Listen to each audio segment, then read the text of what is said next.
पेट exam की math को हम सॉल्व करते हैं। 2023 में जो एग्ज़ाम हुआ है उसमें सबसे पहले डाटा इंटरप्रिटेशन को हम हल करते हैं इसके क्वेश्चंस को। तो इसमें जो पहला जो DI की जो प्रॉब्लम थी वो बार ग्राफ के ऊपर था।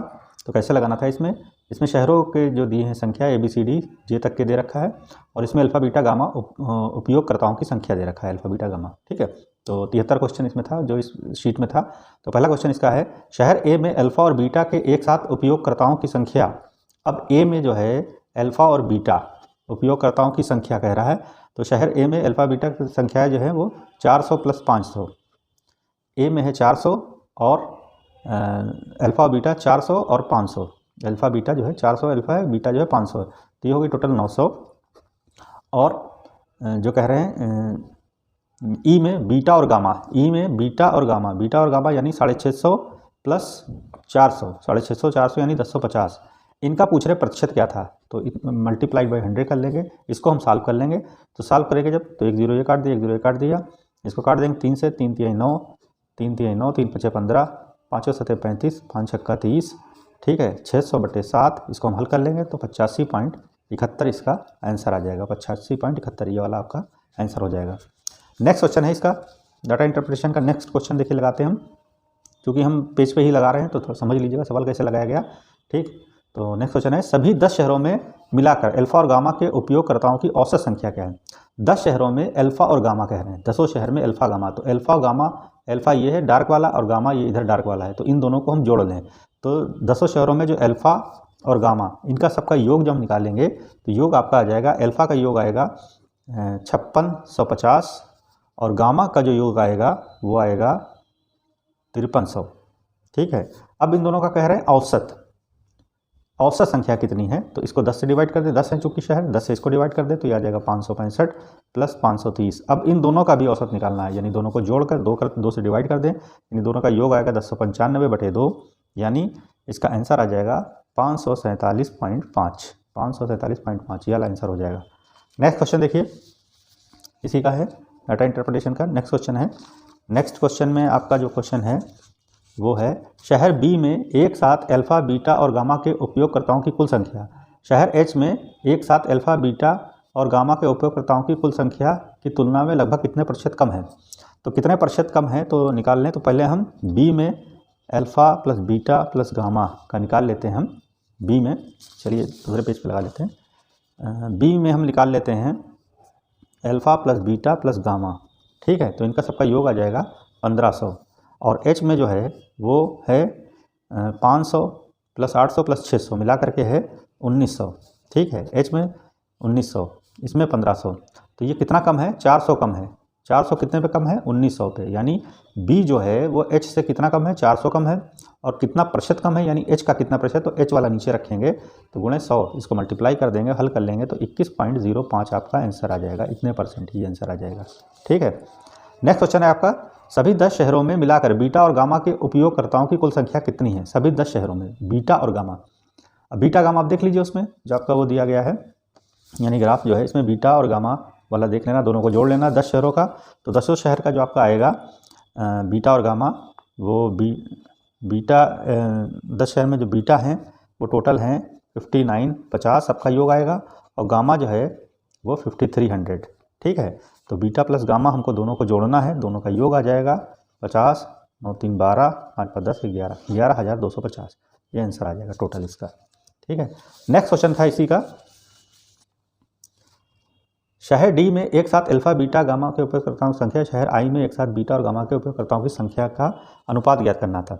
तो दोनों का जो D में जो था टोटल अल्फ़ा बीटा गामा सब मिला करके 2100 आएंगे, और I में जो है वो अल्फ़ा बीटा गामा वो बीटा और गामा मिला करके आएगा 1100।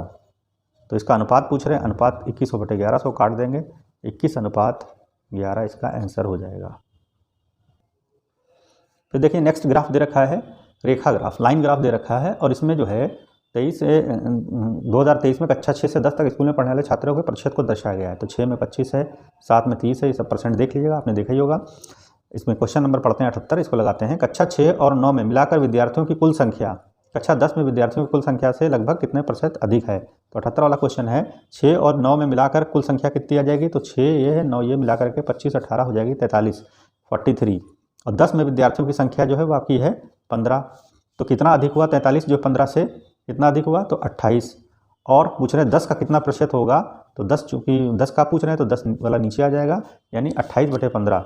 28/15 जब मल्टीप्लाई कर लेंगे और परसेंट निकालना तो 100 से मल्टीप्लाई कर देंगे तो 1.866 आएगा, यानी 1.87%।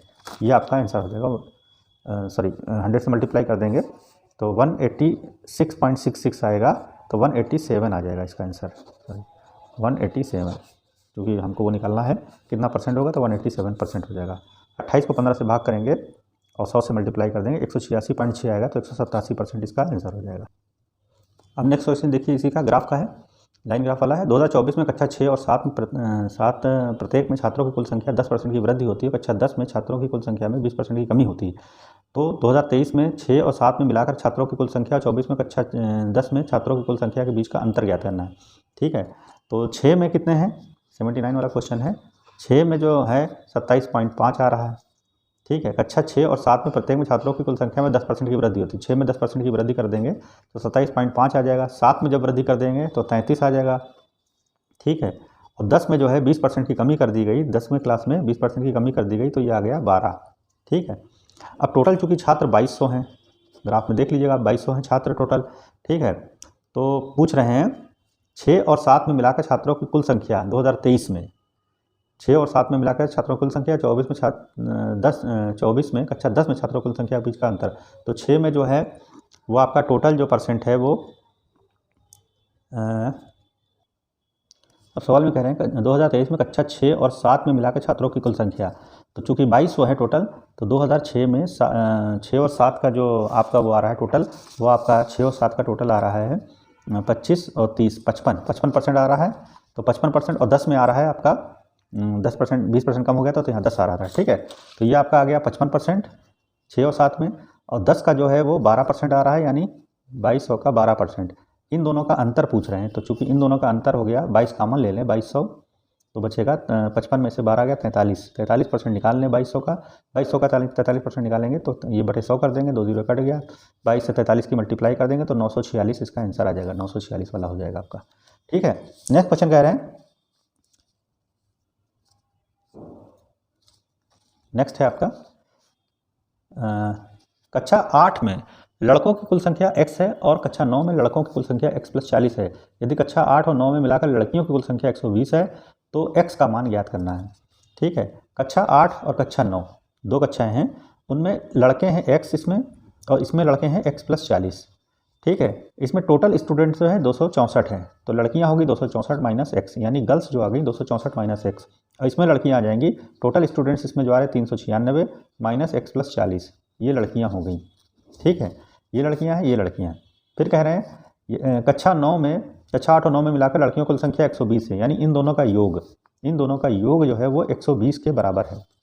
ठीक है, तो x का मान निकालना है, तो अब हम इसको हल कर लें। 264 396 माइनस x माइनस 40 यहाँ आ जाएगा, माइनस x मिलकर के हो जाएगा माइनस का 2x, और 264 और 396 और माइनस 40, जब इसको हम हल करेंगे तो ये आ जाएगा प्लस का 620 बराबर 120 के, 120 इधर लिया, 2x उधर ले जाएँ, 2x उधर चला गया, 120 इधर आके घट जाएगा तो बचेगा 500, इसलिए x बराबर आ जाएगा 250 इसका आंसर हो जाएगा। ठीक है, नेक्स्ट क्वेश्चन देखते हैं हम। नेक्स्ट क्वेश्चन जो आपका है वो है कक्षा 7 और 8 में मिलाकर छात्रों की कुल संख्या और कक्षा 9 और 10 में मिलाकर छात्रों की कुल संख्या के बीच कितना अंतर है। तो 7-8 में 81 नंबर का क्वेश्चन है।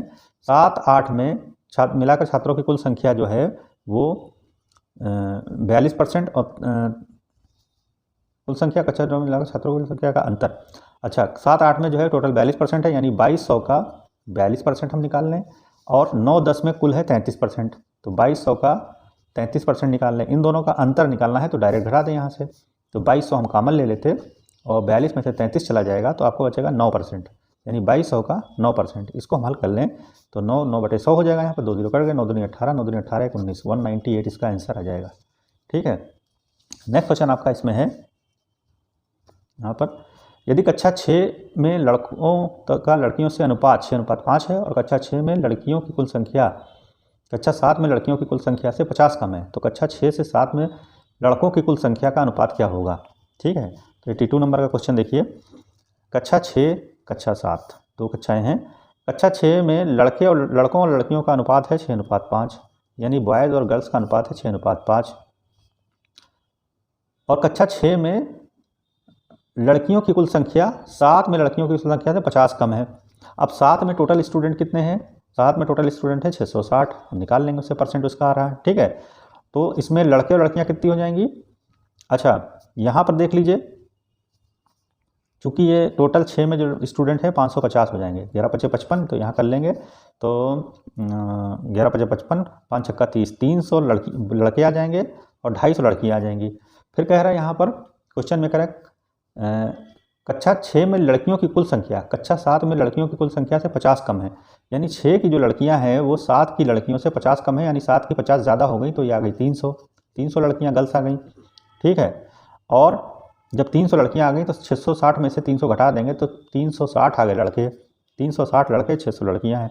अब कह रहे हैं कक्षा 6 से कक्षा 7 में लड़कों की कुल संख्या का अनुपात, लड़के ये 300 हैं, इसमें 360 हैं, तो 6 और 7, कक्षा 6 और 7 में लड़कों का अनुपात कितना हो जाएगा? 300/360। इसको काट दें तो यहाँ आ जाएगा 60 से काट देंगे 6 × 5 = 30 और 6 × 6 = 36, 5:6। इसका आंसर आ जाएगा 5:6। तो ये आपका आंसर हो जाएगा 5:6। नेक्स्ट DI की प्रॉब्लम है, टेबुलेशन पे प्रॉब्लम है। टेबल आप देखिए दिया गया है, केंद्र का सकल वित्तीय घाटा और उसका वित्त पोषित। ठीक है, वित्तीय घाटा दिया गया है, ये साल दिए गए हैं, ये वित्तीय घाटा, ये बाजार उधार है, ये देनदारियां हैं, ये बजट है घाटा है। ठीक है, अब क्वेश्चन को पढ़ते हैं, बाकी आप डाटा आप देख लीजिएगा क्या है, और टाइम चूँकि कम रहता है इसलिए मैं जल्दी जल्दी इसको सॉल्व कर देता हूँ। कैसे लगना है इसका सोल्यूशन ही बता रहा हूँ, कैसे पूरा होगा सवाल। 83 क्वेश्चन है आपका, 2015-16 से 2019-20 तक औसत बजट घाटा में बजट घाटा कितना है? औसत बजट घाटा, अब बजट घाटा कहाँ? ये इन सबको हम जोड़ेंगे, फिर हम औसत निकालेंगे। औसत क्या हो जाएगा? यहाँ पर 5 है, 5 से डिवाइड कर देंगे, तो पहले हम 1075, 10,925, 24,315, 10,125, 43,45 इन सबको जोड़ेंगे तो इसका जो योग आएगा 41,685। और चूँकि औसत निकालना है तो 5 से डिवाइड कर देंगे, 5 से डिवाइड करने के बाद हमारा आंसर आ जाएगा 8337, यानी 5 × 8 = 40, 5 × 15, 1 बचेगा, 5 × 15 फिर जाएगा, 3 बचेगा, 5 × 7 = 35, तो 8337 इसका आंसर आ जाएगा। नेक्स्ट क्वेश्चन है आपका 84 वाला जो क्वेश्चन है वो देखिए 84, किस वर्ष में वित्तीय घाटा पिछले वर्ष की तुलना में सर्वाधिक बढ़ा है? किस वर्ष में? तो चूंकि इसमें जो वित्तीय घाटा हमको ये देखना है सबसे ज़्यादा किस में बढ़ा है, तो बढ़ा तो वैसे 2019-20 में है, यहाँ जो डिफरेंस आ रहा है, चूँकि यहाँ पर 99 है, 114 है, तो यहाँ पर 15 का डिफरेंस है। और 2017-18-19 में जो 17-18 की तुलना में कितना बढ़ा है, तो यहाँ पर बढ़ेगा लगभग 12, 9 में से 7 गया 2, 9 में से 7 22, तो सबसे ज़्यादा बढ़ा है 18-19 में। ठीक है, यहाँ 15, इन दोनों में ही डिफरेंस देख लेंगे, चूँकि यहाँ पर 22 बढ़ रहा है। तो सबसे ज़्यादा 18-19 में बढ़ा है, तो इसका आंसर हो जाएगा 2018-2019। ठीक है, यही देख लेंगे, सब में डिफरेंस देख लेंगे निकाल के, किस में ज़्यादा आ रहा है, तो इसी में ज़्यादा आएगा 18-19 में, और ऑप्शन में आपका 18-19 ही है, तो 2018-19 हो जाएगा इसका आंसर। ठीक है, नेक्स्ट है 85 नंबर का क्वेश्चन है आपका, वो कह रहे हैं विगत वर्षों में बाजार उधार का औसत कुल वित्तीय घाटे का लगभग कितना प्रतिशत है? ठीक है, तो बाजार उधार का औसत जो आएगा आपका, बाजार उधार कहाँ है? बाजार उधार ये है, इसका औसत यानी इन सब का योग हम निकालेंगे तो हमारा योग जो आ जाएगा 85 नंबर क्वेश्चन है, बाजार उधार का जो योग आएगा आपका वो आएगा 29, 38, 50। ठीक है, अब चूँकि औसत निकालना है तो 6 से डिवाइड कर देंगे, तो औसत हमारा जो आ जाएगा 6 से डिवाइड करने के बाद 48,975, ये इसका औसत आ गया। ठीक है, बाजार उधार का। ठीक, फिर इसमें कह रहे हैं आगे, बाजार उधार के बाद कह रहे हैं कि बाजार उधार का औसत कुल वित्तीय घाटे का। अब वित्तीय घाटा कहाँ है? वित्तीय घाटा ये है। ठीक है, वित्तीय घाटे का योग निकाल लेंगे हम, तो वित्तीय घाटे का योग हमारा आ जाएगा 5,11,960, ये टोटल योग आ जाएगा। अब कह रहे हैं ये जो है बाजार उधार का जो औसत है वो वित्तीय घाटे से कितना प्रतिशत है, तो ये 48,975/5,11,960 कितना परसेंट है, तो मल्टीप्लाइड बाई 100, इसको हम सॉल्व कर लेंगे तो 9.57 इसका आंसर आ जाएगा। आंसर होगा आपका 9.57 आंसर हो जाएगा। ठीक है, फिर नेक्स्ट क्वेश्चन है आपका, कितने वर्षों के लिए वित्तीय घाटे, कितने वर्षों के लिए 86 वाला क्वेश्चन है आपका, कितने वर्षों के लिए वित्तीय घाटे और बाजार उधार का अनुपात 2 से अधिक रहा? तो ये 2 से अधिक रहा 2015-16 में रहा। ठीक है, 17-18 में रहा और 18-19 में, आप देख लीजिएगा। ठीक है, तो 3 टोटल वर्ष है, 3 बार में सबसे ज़्यादा रहा, अधिक रहा। ठीक है, आप अगर जो इसमें टेबल में देख लेंगे तो 3 साल ऐसे हैं जिसमें अधिक रहा। एक 2015-16 में, इसमें ज़्यादा रहा, 31 दूना 62 यानी 68 है, ज़्यादा है। 31 दूना 62, उससे ज़्यादा है 68, 62 ज़्यादा है 77, फिर 43 दूना 86 तो 99 है। बाकी सब में कम है, तो 3 ही साल ये इसके आ जाएंगे। नेक्स्ट क्वेश्चन कह रहे हैं वित्तीय घाटे के सापेक्ष अन्य देनदारियों का प्रतिशत किस वर्ष में सबसे अधिक है। तो अन्य देनदारियों का प्रतिशत जो है 87 क्वेश्चन है आपका, किस साल सबसे अधिक है। तो अन्य देनदारियों का जो प्रतिशत हम निकाल लेंगे सबका अलग अलग, तो 2018-19 में अन्य देनदारियां जो हैं इसका परसेंट ज़्यादा है। ठीक है, चूँकि ये 67 है, ये 99 है, तो हम इसका निकाल लेंगे 67 360 बटे 99 050 और ये आ जाएगा 68%। तो सबसे ज़्यादा इसी में आ गया, यानी 2018-19। ठीक है, ये इसका आंसर हो जाएगा। नेक्स्ट डीआई की प्रॉब्लम, ये भी टेबुलेशन पे है और इसमें वस्तु दे रखा है आर्टिकल, यानी jeans, shirt, T shirt, suit, sari और लागत, लाभ, अंकित मूल्य और छूट, विक्रय मूल्य, ये सब दे रखा है। ठीक है, तो 88 वाला क्वेश्चन है, यदि सूट का छूट परसेंट और लाभ परसेंट समान है, सूट का अनुमानित अंकित मूल्य क्या होगा। ठीक है, तो 88 क्वेश्चन में दे रखा है कि सूट का छूट और लाभ परसेंट समान है, सूट का अनुमानित अंकित मूल्य क्या होगा। सूट कहाँ पर है, ये है, इसका अंकित मूल्य हमको निकालना है। तो सूट का चूँकि लाभ निकालने पहले हम यहाँ पर दे रखा विक्रय मूल्य, यहाँ देखा रखा लागत मूल्य, तो विक्रय मूल्य में से लागत मूल्य घटा देंगे तो लाभ कितना आ जाएगा, 2840 में से 2400 घट जाएगा, 440 इसका लाभ आ गया। तो परसेंट लाभ हम निकाल लेंगे 440 बटे लागत मूल्य हमारा 2400, 440 जो है 2400 का कितने परसेंट हुआ, तो मल्टीप्लाइड बाय 100 यानी 18.34 इतने परसेंट आ गया। ठीक है, अब इसको देखिए 18.34 आ गया, तो छूट जो है वो लाभ के बराबर है, तो छूट जो है वो भी 18.34% हो जाएगी, क्योंकि लाभ और छूट बराबर है। ठीक, फिर उसके बाद कह रहे हैं, तो इसका जब छूट ये पता चल गया तो इसका विक्रय मूल्य कितना आ जाएगा। विक्रय मूल्य बराबर होता है अंकित मूल्य माइनस छूट। ठीक है, अंकित मूल्य मान लें हम 100 है और छूट है 18.34, तो इसको घटा देंगे हम तो 81.56%, ये आ गया विक्रय मूल्य। और हमारा जो विक्रय मूल्य दे रखा है 2840। ठीक है, तो 2840 दे रखा है, तो उसका जो अंकित मूल्य निकालना है, तो अंकित मूल्य बराबर हो जाएगा विक्रय मूल्य 2840 गुणे 100 बटे 81.56%। ठीक है, यानी 81.56 हो जाएगा और इसको हल कर लेंगे तो 3482 आपका आंसर आ जाएगा लगभग। चूँकि यहाँ पर लगभग में पूछ रहे हैं तो इसका 3482 जो आपका आंसर आ रहा है, इसके करीब कौन सा ऑप्शन है, 3478, तो ये वाला आंसर आपका हो जाएगा, 3482 के नज़दीक है। ठीक है, नेक्स्ट क्वेश्चन पे हम आते हैं। नेक्स्ट क्वेश्चन हमारा है इसी टेबुलेशन का है और ये लिखा है 89 क्वेश्चन है, सूट का लागत मूल्य जीन्स के अंकित मूल्य से कितना प्रतिशत कम है। तो सूट का जो लागत मूल्य है वो आपका 2400 है और जीन्स का जो अंकित मूल्य है वो 3000 है। ठीक है, उसमें टेबल में देख लीजिएगा तो कितना जो है कितना प्रतिशत कम है, तो यहाँ पर 600 कम हो गया। 600 कितने पर, यानी जीन्स पर कह रहा है, जीन्स का है 3000, 600 3000 का कितना हो गया, तो परसेंट निकालना 100 से मल्टीप्लाई करिए, 6 30 5 दूनी 10 यानी 20% जो है वो कम है। इसका आंसर हो जाएगा 20%।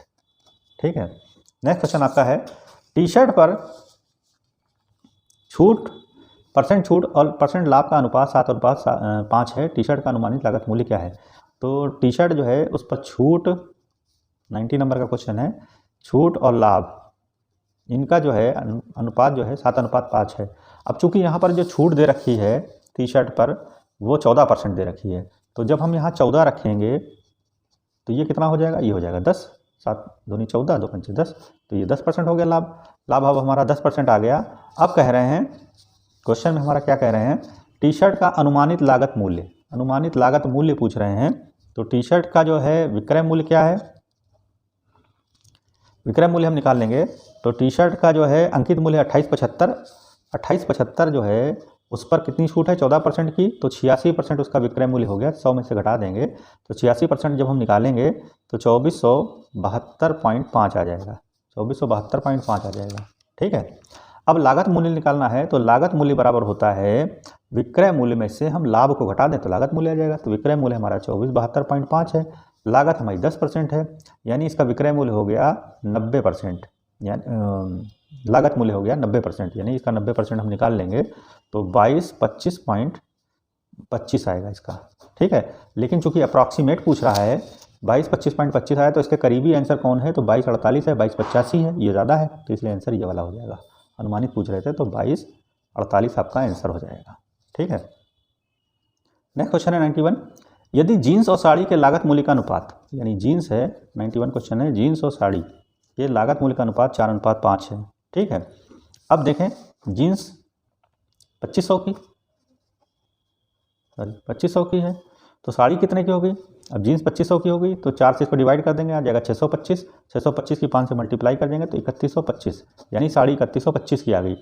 फिर कह रहा है तो साड़ी पर अनुमानित छूट कितनी है, तो 3125 इसका आ गया लागत मूल्य। अब लागत मूल्य जो साड़ी का आया इसमें देखिए अंकित मूल्य जो है आपका, अच्छा 3125 आ गया।